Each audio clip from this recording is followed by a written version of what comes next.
সরকারের মেয়াদ শেষ, মন্ত্রিসভাও আর নেই। সমাজ মাধ্যমে তবু মুখ্যমন্ত্রী মমতা এক্স বা ফেসবুকে বদলালেন না পরিচয়। জনগণের রায় মেনে নিয়ে রাজ্যপালের কাছে ইস্তফাপত্র জমা দেওয়াই বিদায় মুখ্যমন্ত্রীর করণীয়। কিন্তু মমতা সে পথে হাঁটেননি। প্রথম থেকেই বিজেপির বিরুদ্ধে ভোট লুটের দাবি করে এসেছেন তিনি। তার সরকারের মেয়াদ শেষ বৃহস্পতিবারই। আনুষ্ঠানিকভাবে 7ই মে পর্যন্ত পূর্বতন সরকারের মেয়াদ ছিল। রাতে পশ্চিমবঙ্গের সপ্তদশ বিধানসভা ভেঙে দেওয়ার বিজ্ঞপ্তি জারি করেন রাজ্যপাল টি.এন. রবি।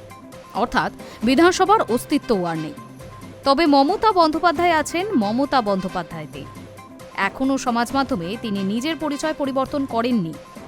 এখনও সেখানে নিজেকে পশ্চিমবঙ্গের মাননীয় মুখ্যমন্ত্রী বলে পরিচিত করছেন। তার ফেসবুক ও ইনস্টাগ্রাম পেজ বা এক্স হ্যান্ডেল খুললেই এই পরিচয় দেখা যাচ্ছে। নামের আগে সমাজ মাধ্যমেও প্রাক্তন জুড়তে নারাজ মমতা। গত সোমবার পশ্চিমবঙ্গের বিধানসভা নির্বাচনের ফলাফল প্রকাশিত হয়েছে। 294 আসনের মধ্যে 207টি আসন বিজেপি জিতে নিয়েছে। শাসক দল তৃণমূল পেয়েছে 80টি আসন। এই পরিস্থিতিতে জনগণের রায় মেনে নিয়ে রাজ্যপালের কাছে ইস্তফাপত্র জমা দেওয়াই বিদায় মুখ্যমন্ত্রীর করণীয়। কিন্তু মমতা সেই পথে হাঁটেননি। প্রথম থেকেই বিজেপির বিরুদ্ধে ভোট লুটের দাবি করে আসছেন তিনি। অভিযোগ 100টিরও বেশি কেন্দ্রে ভোট লুট করে নেওয়া হয়েছে। তাই বিজেপির এই জয়কে মান্যতা দিতে নারাজ তিনি। আগামী দিনে আইনের পথে হাঁটবেন বলেও হুঁশিয়ারি দিয়েছেন।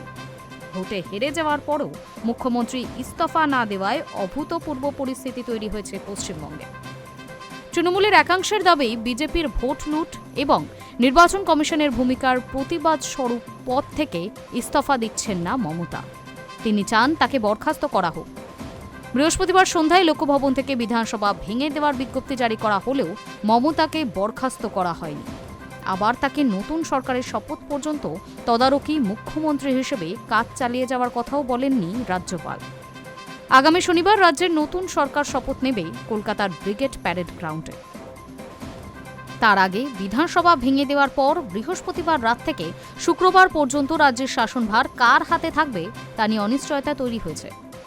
এই প্রশ্নের নির্দিষ্ট জবাব কারও কাছেই নেই।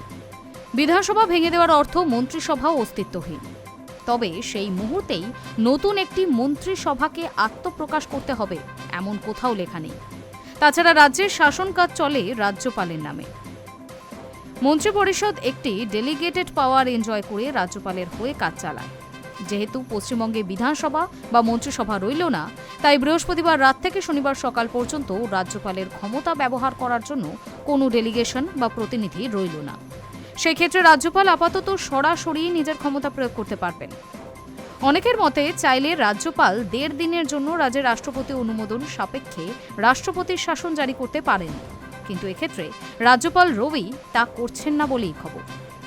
নিজের কেন্দ্র ভবানীপুর থেকে শুভেন্দু অধিকারীর কাছে 15,000-এরও বেশি ভোটে পরাজিত হয়েছেন মমতা। ভোটে হারের পরদিন সাংবাদিক বৈঠকে ইস্তফার বিষয়ে প্রশ্ন করা হলে তিনি বলেন, কেন পদত্যাগ করব? আমরা তো হারিনি, জোর করে ভোট লুট করা হয়েছে, তাই ইস্তফা দেওয়ার প্রশ্নই উঠছে না। Hi News network.